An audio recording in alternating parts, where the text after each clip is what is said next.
A celebration fit for a king, and a call from a wayward son. In this video, we're going to talk about how the king celebrated his special day, as well as discuss exactly what was said in that phone call between King Charles and his estranged son, Prince Harry. Hello everyone, welcome back to the King YouTube channel. King Charles insisted that his birthday was going to be a normal working day, and it sounds like in some ways it was. So he spent most of the day helping people who were suffering from food poverty, and he also did some work to recognize the heroic efforts of the NHS staff and midwives. He and Camilla officially launched his much-praised Coronation Food Project, which is trying to end food waste. As part of the launch, he was also surprised by a rendition of Happy Birthday at the South Oxford Food and Education Alliance. The chair of the Coronation Food Project, Baroness Casey, told the king, "It is such an honor for us, and support for the project just wouldn't have happened without you." So the king came up with the project because he was so shocked over how much food waste he was seeing, especially during this cost of living crisis. According to The Sun, his birthday scheme will work with and raise funds for existing food waste projects around the country to save and circulate more surplus food and use it for social good.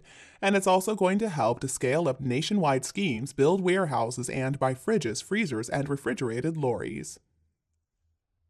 The co-chair of the food project, Dame Martina Milburn, said, "What we want to do is take surplus food and use it for social good. That's it. His Majesty asked us what we could do to help, and here we are." She went on to say, "We are looking at ways to get more surplus food into the system, creating more super hubs to distribute it, and financially supporting charities and organizations who are already working in this field." It needed the king and his leadership to galvanize people and bring everyone together. It is totally him. And it really is an amazing project that promises to help many people who are dealing with food insecurity these days. I personally applaud the king for spending his own birthday on such an important project. But of course, that was not the only thing he did on his special day. Later on, he got to let loose and have some fun. After hosting 400 healthcare professionals at Buckingham Palace, Charles got to enjoy a nice dinner at Clarence's house with some close friends and family members. The Prince and Princess of Wales naturally were there. According to the Daily Mail, Catherine looked gorgeous wearing an emerald needle and thread Alicia sequin-embellished recycled polyester gown, and William looked handsome as always wearing a white shirt and jacket as he drove from the royal residence. And they were joined there by the niece of the king, Prince Beatrice, Princess Margaret's daughter, Lady Sarah Chatto. Zara Tyndall and her husband Mike Tyndall were also there, among others. It sounds like it was quite the party too. According to the Mail Online, they were leaving Clarence's house after 11 p.m., nearly midnight, and William and Catherine finally made it back home to the kids. We don't have the details of exactly how they celebrated at Clarence's house, but I think it's safe to assume they enjoyed some delicious food. I'm sure there was some happy birthday singing, and general well wishes for the king on his special day. As we reported previously, Harry and Meghan were never planning to come to the celebration. We still don't know if they were invited or not. According to them, no, Buckingham Palace didn't issue an invitation. According to what King Charles has said in the past, he was always going to welcome Harry at any family event. But anyway, we have no way to confirm what the truth is here, but it doesn't really matter why Meghan and Harry didn't show up. The important thing is, they were not there to celebrate Charles' 75th birthday. And according to an exclusive in The Sun, Prince Harry broke his silence yesterday by ringing his father, King Charles, to wish him a happy 75th birthday, their first conversation in more than 6 months. The Sun reports that the chats were friendly and cordial. It was the first time that Harry and Charles had spoken since April, right before the coronation. A source that spoke with The Sun said, "The king was extremely busy, but is polite and loves his son and grandchildren, and not so mean that he would not take a call on his birthday." Now, Team Sussex made it known that he was planning to call his father. The story even showed up on the BBC's website. When I first heard the news, I wasn't really convinced, because we already know that just because Meghan and Harry's team says something's going to happen doesn't mean that it's true. But anyway, it sounds like Harry did get around to calling his father. Good on him. I mean, that is the least that he could do.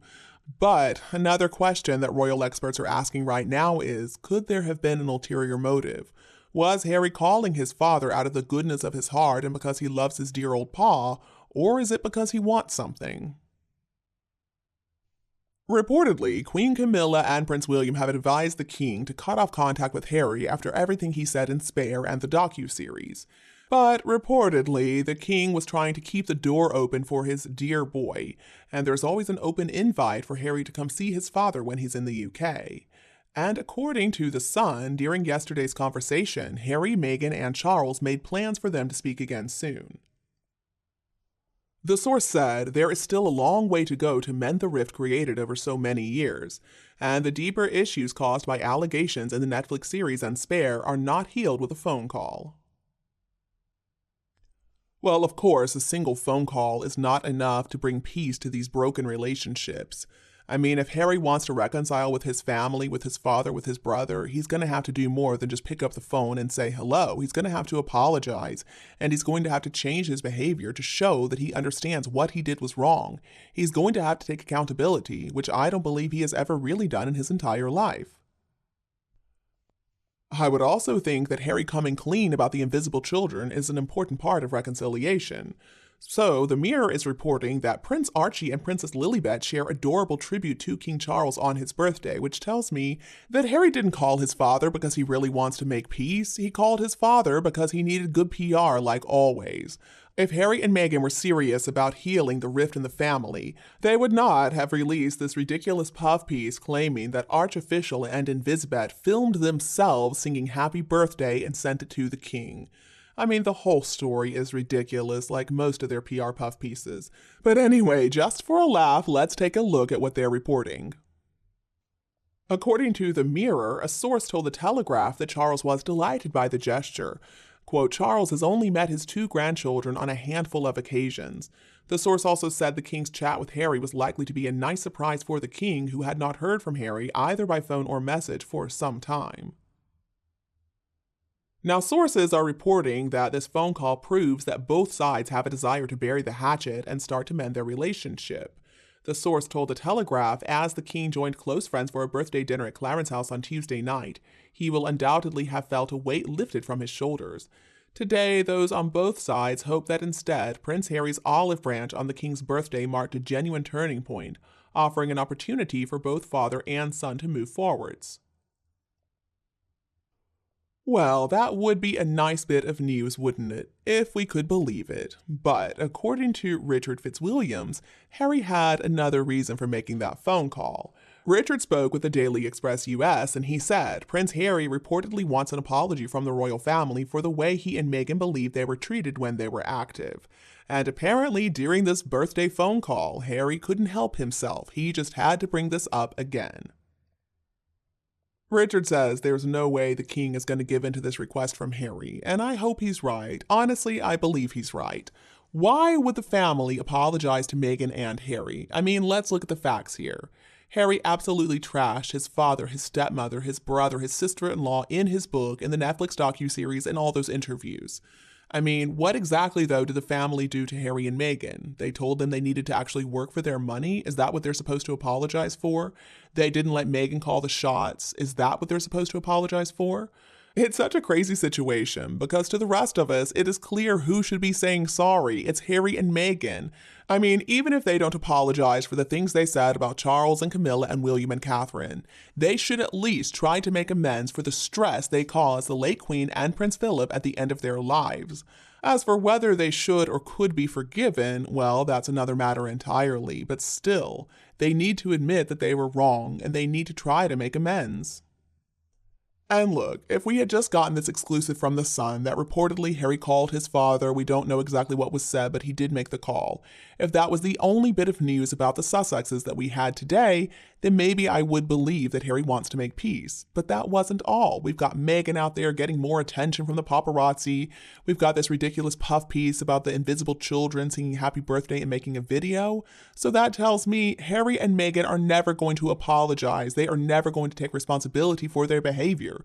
They're just going to keep on pulling the same stunts because at this point, they have no other way to make money. While I do hope the king had a lovely birthday celebration with his close, loyal family and friends, it's a good thing that the gruesome twosome weren't there. And as for this phone call, well, I guess it's better than nothing from Harry, but I don't believe we're gonna see Harry and Meghan back in the UK anytime soon, and that's probably for the best. And you, what do you think about this phone call from Harry to the king on his birthday? Please let me know your opinion below in the comments section. If you enjoy our videos, please don't hesitate to like and share them with anybody else who would like them too. And don't be afraid to click the subscribe button to get more updates in the future. Thank you so much for tuning in, have a lovely weekend, and we'll be back to see you all tomorrow.